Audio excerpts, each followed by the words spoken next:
con ustedes todos. Good day, everyone. My name is Teacher Arnie E. Pedregosa of Molave Vocational Technical School from the Division of Zamboanga del Sur, Region 9, Zamboanga Peninsula. COVID-19 pandemic has brought horror to the whole world. It does terrible effect to health, economy, and education. It has taken extraordinary challenges in the educational sector. But the Department of Education, with the recommendation of the IATF, assures the public to protect the learners against this horrible peril. Thus, an executive memorandum was released dated August 14, 2020 from the Office of the Executive Secretary Salvador Medaldea, moving the opening of classes from August 24 to October 5, 2020. Tara na! Tayo na at mag-aral! Abot kamay ang pangarap sa edukasyon para sa lahat. Sulong Eduk Kalidad! Pursuant to the guidelines from the Department of Health, Interagency Task Force, and the Office of the President, the physical opening of classes will not necessarily mean the traditional face-to-face. Thus, the Department of Education, with thorough planning, proposed the different learning modalities for school year 2020 to 2021. Here are the different learning modalities of the Department of Education. 1. Distance learning. 2. Blended learning. And 3. Homeschooling. With an ardent desire to extend the education to every learner in our locality, our school, the Molave Vocational Technical School, offers blended learning modality. A blended learning modality refers to a learning delivery that combines any of the online distance learning, modular distance learning, and TV or radio-based instruction. The blended learning ensures social public safety because it limits the face-to-face learning of the students and teachers. And it decreases the volume of people outside the home at any given time.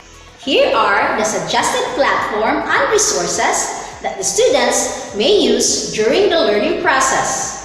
Print or non-print materials such as, but not limited to, modules, worksheets, activity sheets, and gadgets.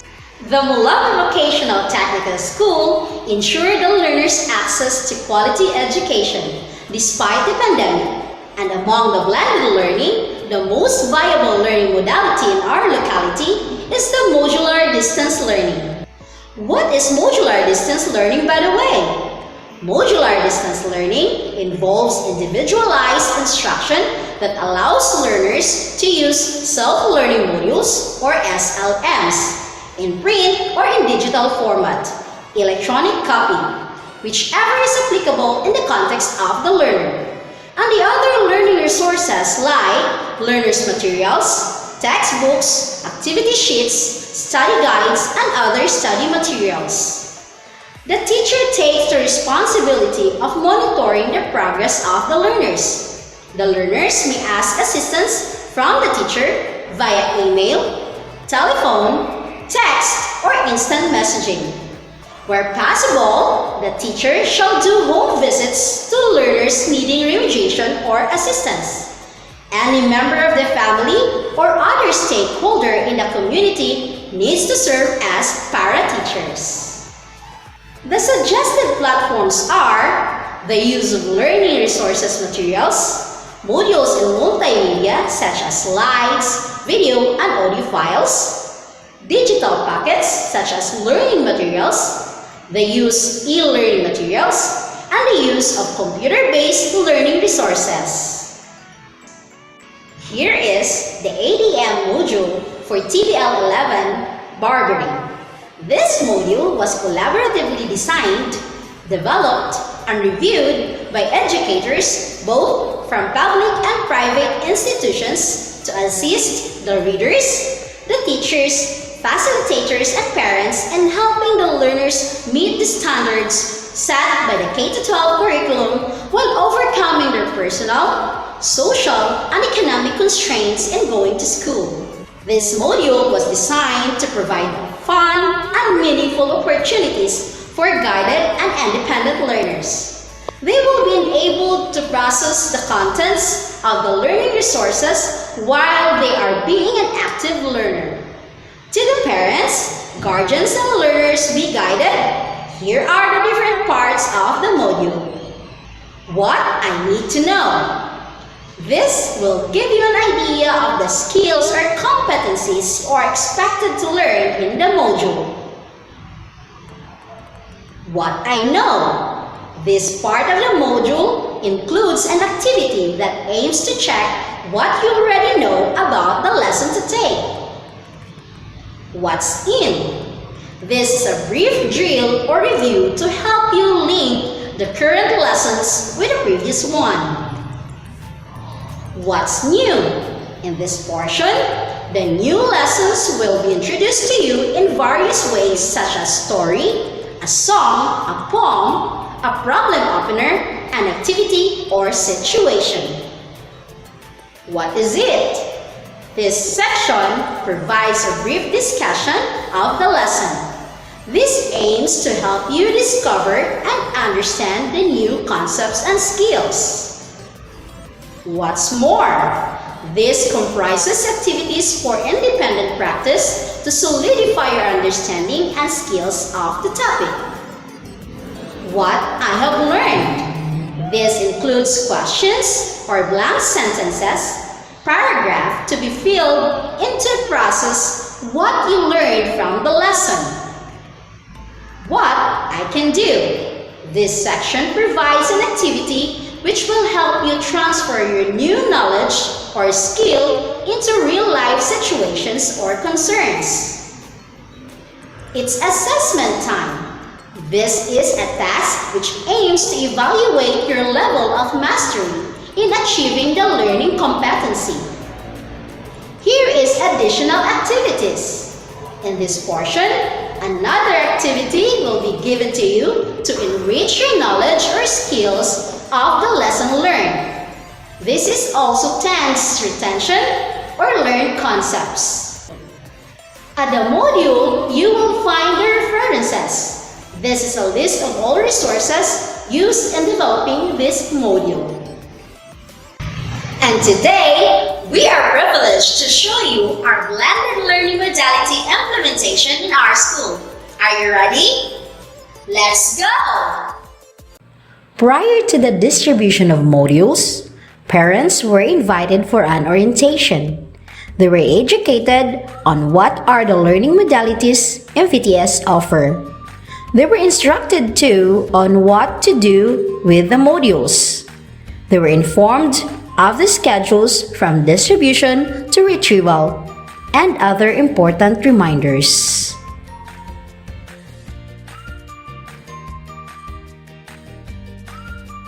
Distribution of modules. The parents and guardians are welcome to get inside the campus with strict observance of the standard health protocols, washing their hands at the designated wash stands,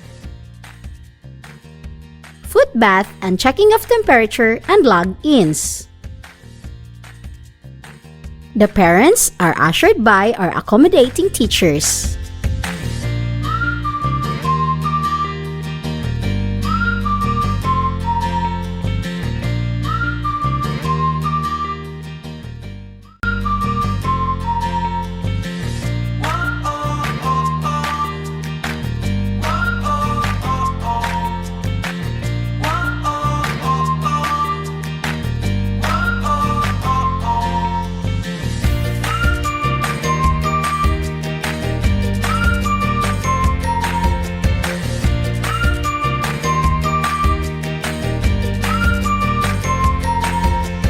Once parents have signified their attendance at the log sheet, they will receive a set of modules to be brought home to their children. Modular learning is viable to independent learners, but still, we encourage parents to guide their students. Community and stakeholders will serve also as para-teacher. For this lesson, we have TVL 11 Barbering, Quarter 1, Module 1, Lesson 1, Prepare Client.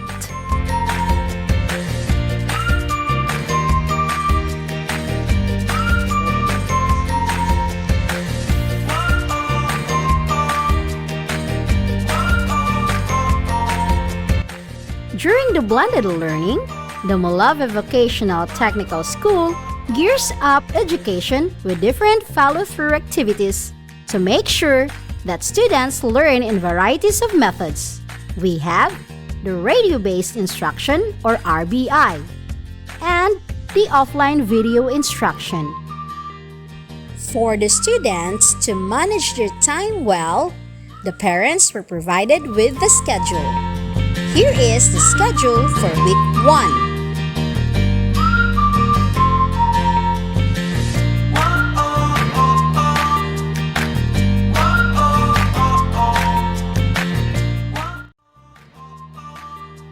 What is radio-based instruction or RBI? Radio-based instruction utilizes self-learning modules converted to radio script or radio-based instruction. The lessons can be heard at the local radio stations following different time slots and schedules.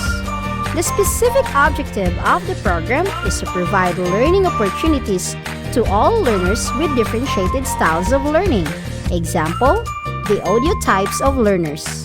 It hopes to provide a viable delivery system for education at this time of the pandemic. This is also worthwhile to learners who do not have access to the internet and are independent learners.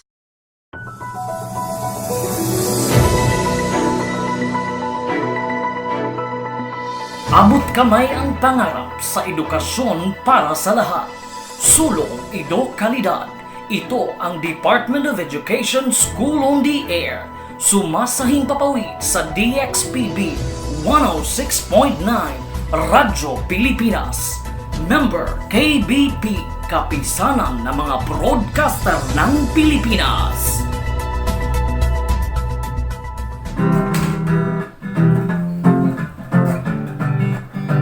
It's a brand new day to acquire knowledge from our friendly station. Lessons you will surely enjoy, serve to you wherever you are. Tune in, get ready to learn. Tune in, get ready to listen. Tune in for a high-quality education. Tune in now to Radyo Sure sa Sur. Here is Teacher Girly A. Pedregosa from Molave Vocational Technical School for Grade 11 Barbering Lessons. Good morning, Grade 11 barbering students. I am your radio teacher, Girly A. Pedregosa. Today, we will discuss Module 1, LO1, Prepare Clients. After going through this lesson, you are expected to 1. Assess the build of client in determining appropriate size of drapery to be used. 2. Provide appropriate clothing according to the type of service, size, and build of the clients. Advise client to remove jewelry and accessories. And number 4, ensure client's safety and comfort during the process. Are you ready? Turn your module to page 2. What I know. Let us find out what you already know. Learners access electronic copies of learning materials on a computer, tablet PC, smartphone, or even TVs. CDs, DVDs, and USB storage and computer-based applications can also be used to deliver e-learning materials, including offline ebooks.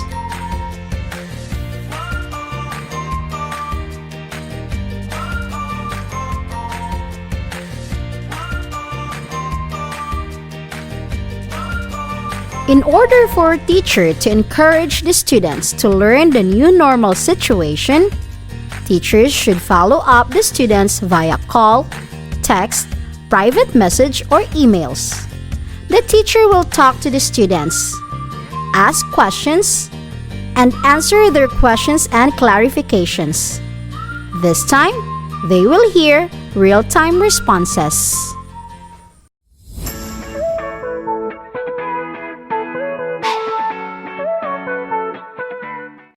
After a week, the parents need to return the set of modules with answer sheets to the teacher. As they go home, they are expected also to claim the set of module for the following week.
"72 hours later."